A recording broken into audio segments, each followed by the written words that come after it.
I told you I'd give you some hints on what you might be able to do once you create something in Allegro Finale as to how you can move it to Dropbox, make it available for your cantors, or if you're like me, I like to play my music from a 12-inch iPad so that I don't have to carry binders around.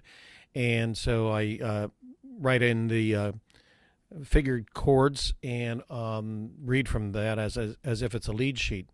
So let me give you an example I already have called up. Here's one piece that I just wrote out. And if you know how to read the music, this is the common hymn tune of The Church is One Foundation.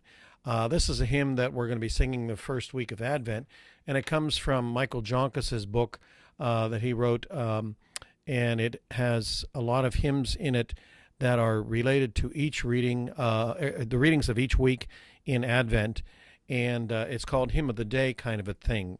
And so what he did was he took common hymn tunes and he changed the lyrics. I couldn't import that in, so what I did was I actually just wrote it out in Allegro Finale. I wrote the notes out here and then added the lyrics.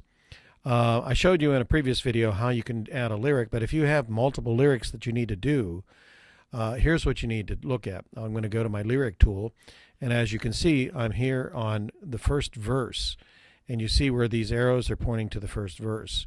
Well, after you type that out, if you want to put a second verse in, when I go up here on my right-hand side, click to 2, and then start typing in, or what you'll do is you'll see these buttons just happen to move down one space, and you can come on over here and start typing in. If you have to do a third verse, then again, just come on over here, click to number 3. You see these buttons, they come down and space it out. So normally when you look at this, you're going to say, oh, I don't have enough space. I'm going to have to create more space between the staffs here, the staves. And so there's an easy way to do that.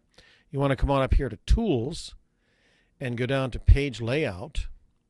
And what you'll see over here is the Edit Systems Margins. So each one of these is called a system. You see these numbers here, 1, 2, 3, 4. Well, they correspond to the space between the systems. That's a whole system here. So say, for example, I want to create more space. I want to add a 6th verse. And I know that's going to be too cramped in here. So I want to create a little more space. System 2 to System 4. What I'm going to do is I'm going to come on over here and I'm going to type in 2 through System 4. Now, here's the distance between them. So I'm just going to erase that.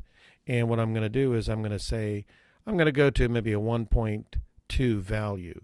And I'll hit Apply and watch what happens. Look, there's more space. So now you can actually start adding more lyrics and more spacing to that. But say you didn't want to do that, I'm just going to go back up here into Undo Edit Page, and it'll bring me back to that point. Now what you can do is you have this all set up ready to go. You can convert this to a PDF by clicking on the file, come down to Export, click on to PDF, and now you can, and I already had a preset folder that takes my Adobe files. Those are my PDFs. And you can name this. So I'm going to name this We Read the Ancient Wisdom. Okay, so that's the first part of the lyric. We read the ancient vision. Okay, and I'm going to save that. Then all I have to do is go to my folder where I saved it, and I can drag it into my Dropbox file. Or you can go ahead and put your notation up here and then save it in your Dropbox file. I'll give you an example of what I did here. Let me call it up. This is the PDF that I have in my Dropbox file. And you see all I did was write in the chords, and that way I just play from it as a lead sheet.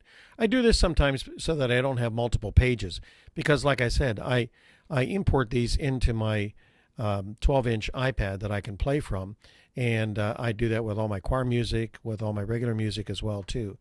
If it happens to be music that I've gotten from the publishers, what I'll do is I'll scan it in on my printer scanner machine, and it scans it and creates a PDF document, and I can move it into my Dropbox file and then import it into my iPad from there.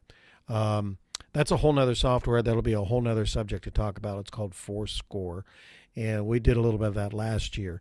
if you're more interested in doing those kinds of things, I can do another webinar and show you how to do that. This just gives you an example of what else you can do once you have the software of the Allegro Finale and the different kinds of things that you can do with it. I showed you how to create a simple song. I showed you how to do a little bit of transposition for instruments if you wanted to write instruments.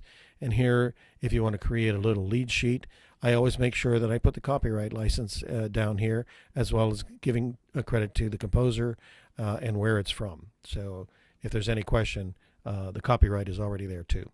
So hopefully that'll help you.